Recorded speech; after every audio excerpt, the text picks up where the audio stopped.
Isa ka rin ba sa naghahanap na opportunity patungong Canada? Narito ang ilang agency na maaaring makatulong sa iyo. Magsaysay Global Services.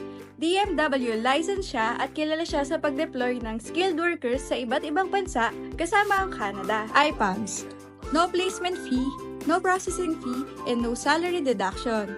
Trusted siya ng mga legit Canadian employers. Staffhouse International Resources. No placement fee at marami siyang openings for skilled and healthcare workers papuntang Canada. Pwede ka rin dumalo ng event ng Suncor Unlimited sa Pinas. Paalala, i-check muna sa DMW registration tool kung legit ang agency. Iwasan ang scammy recruiters.